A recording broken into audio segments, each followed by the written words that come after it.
So I mentioned in my video on scientific memoirs that I also wanted to do a video on biographies of scientists, and I really only have 3 of those, so I was considering combining it with biographies I wanted to read, but I realized I have one memoir I want to read too. Plus, there is a through line between these 3 books in terms of they all address collaboration in different ways that I think is interesting, so I'm just going to focus on these 3 books in this video, and I'll start how I read them chronologically, which this is Patterns of Behavior, and it's the history of the scientific research and collaboration of Konrad Lorenz and Nico Tinbergen. And so the 2 of them were awarded along with a third guy, Fritsch, who he studied honeybees. They were awarded one of the Nobel Prize, I think, Anatomy and Physiology, for the founding of the field of ethology, which is the study of animal behavior. And so Tinbergen was Dutch, lived in the Netherlands. Lorenz was Austrian, spent most of his time in Austria, although during World War II he got offered a position at the University of Königsberg in what is now Kaliningrad, Russia, which was an ancient city that the Russians didn't just expel the Germans. Stalin also destroyed all the architecture so that no one would recognize the history of the city. But anyways, and so after the Second World War, he was caught by the Soviets and he was in a prisoner of war camp for a while. And meanwhile, Tinbergen, he was Dutch and he was in not a death camp, but in a concentration camp. Like, he was considered politically suspect. And in order to get this position, Lorenz had to join the Nazi party. And so I've noticed, well, 2 things. So one is that a test of the framing effect, a good test of the framing effect, is to tell people about his accomplishments and then say that he was literally a Nazi and see how they respond, because people will make excuses for people who are ideologically Nazis if they were useful. And Lorenz was very non-ideological, and Tinbergen was, he was completely didn't care about politics. He just was interested in animals and animal behavior. And the other thing is, you'll see people who will say, oh, but he probably was a Nazi because he was interested in studying animal instinct, and that's a Nazi thing. And it's like, no! Science, knowledge, technology, these are not inherently ideological, even if people use them for nefarious purposes, and reading it that way shows something about your own biases. And he's also the author of one of my favorite quotes about science, which is something to the effect of, it is good practice for a scientist to discard a cherished hypothesis every morning. It keeps him young, which I think is a good thing to keep in mind. And I try to keep it in mind, not every morning, but I try to always re-examine, hey, is my theory of the world still valid, especially when it comes to things that I've always taken for granted, because that's what we're not even aware of. And so I read this when I was in undergrad, and it was really interesting reading about it, and I felt like I related a lot to Lorenz. I would not be surprised if he was autistic. Tinbergen was more normal. Lorenz was extremely eccentric. And so Tinbergen, I think, was most famous for his research on seagulls and fish. He studied a number of...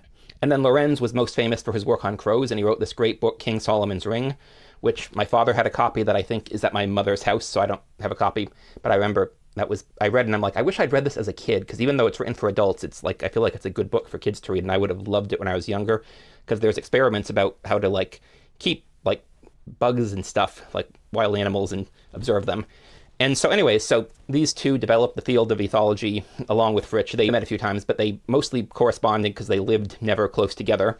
But their collaboration was in terms of influencing each other in terms of the veins, the patterns of their research. And as I said, I read this in undergrad, and I got a copy, so I'm like, I might want to reread this one, so it's on hand to have that option. And then the second one is The Undoing Project by Michael Lewis, which is probably going to be the best-known book on this list. And it's the story of how Kahneman and Tversky developed the field of prospect theory. And I mentioned before Kahneman's Thinking Fast and Slow I've partially read, and it's on my list of books I want to read, but I also hasn't been a priority. So I've heard people say that if you've read The Undoing Project, it covers basically the same stuff as Thinking Fast and Slow. I don't think that's true, because this covers the development of the prospect theory as Kahneman and Tversky's work, so they were both Nobel winning, or they won. No, Kahneman won the Nobel Prize. Tversky had already died by the time that was given. It can only be given to living people.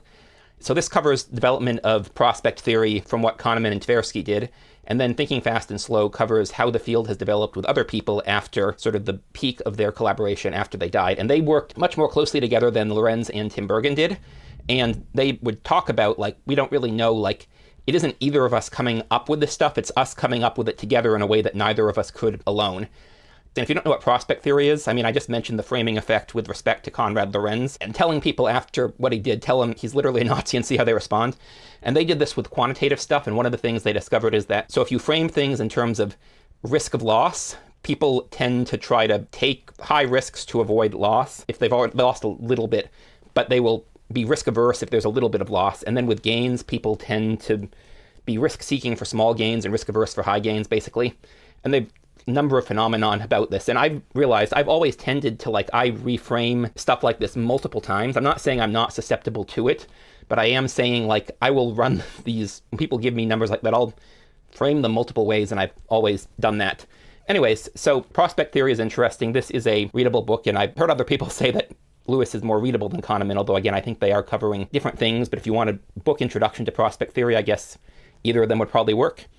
And then the last book on the list is The Man Who Loved China by Simon Winchester, which I have talked about before and talked about meaning to pull, and I was not thinking about I was going to talk about it, so I didn't pull it beforehand.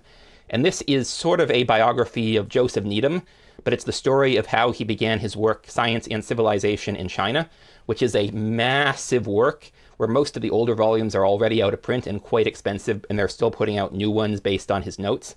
And so basically he looked at China invented what he thought were the 4 most important inventions of the modern world, which are compass was one of them, and I'm blanking on what the others, printing press, or the press that was used for printing, although it wasn't, I don't think China had movable type, and a couple of others.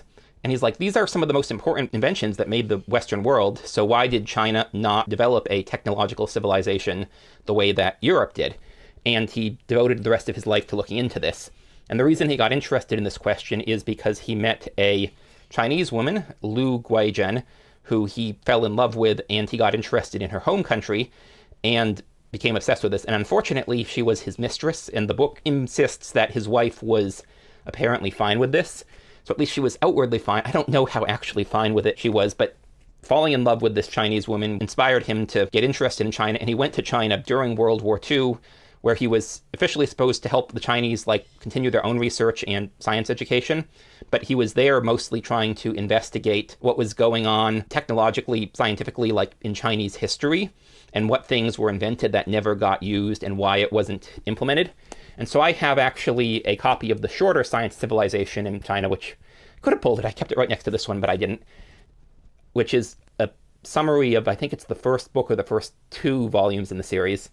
And so I read parts of that, and one of the things that he talked about is really Christianity and Taoism are the only 2 religions that are not hostile to science, and all other sort of religious systems, and Confucianism, which isn't strictly religious but sort of often considered that way, have elements that are hostile to what you would need for scientific progress.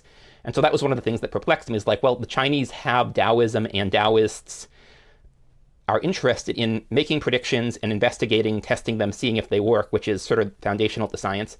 And so if they tried to do this, did this a lot, sort of somewhat systematically, why did this never develop into science like we have in the West? And I've talked about Michael Polanyi's book, Logic of Liberty. And one of the things in that book he talks about is he argues science is basically a living tradition that developed once, and I'll have a future video on that. And so that could be the answer, is you needed everything to come right for it to work this way. It could also be, and this is kind of my suspicion, is that China tended to be unified under one government that would be hostile to a lot of the stuff you needed most of the time, which made it hard to advance systematically. Plus, China was culturally, even if Taoism was friendly to scientific research, China culturally prioritized basically what we would think of as sort of midwit types of the very following the Confucian classics and trying to stick to that instead of independent thinking. And I want to make a video on the interesting parallels between dynastic imperial China and where we are now, because I think there are some warning signs, but also hopeful signs that we might avoid the same path. Anyway, so this is the third of these biographies of these scientists, and in this case, wasn't really, Lu Guizhen was not involved deeply in the research, but she inspired him, and she was someone he could bounce ideas off of. And also, the other thing is, so after World War II, he became a supporter of the Maoist government, and he got access to a lot of these Chinese archives that Westerners didn't have access to as well, which was useful for him in terms of getting these books. And in fact, he was able to take a lot of books out of China that later could have been destroyed in the Cultural Revolution, so he potentially saved some of this information that we might have lost to the Maoists.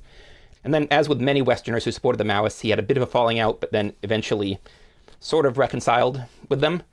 And so, anyways, I want to at some point read all of at least the shorter Science and Civilization. If I had tons of money, I would probably try to get the whole set, although I don't know that I'd read it. It seems like more useful as a reference work to look up thing I'm curious about. And if I had infinite time, I would definitely want to read the whole series.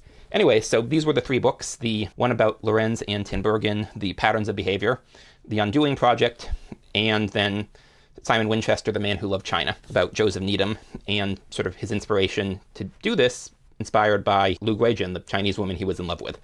And so wanted to share those stories. I think they're interesting. And as I said, I'll have a future video about the scientific biographies and one memoir that I have and that I'm meaning to read at some point. So anyways, thanks for watching. I'm Magpie. This is Leela.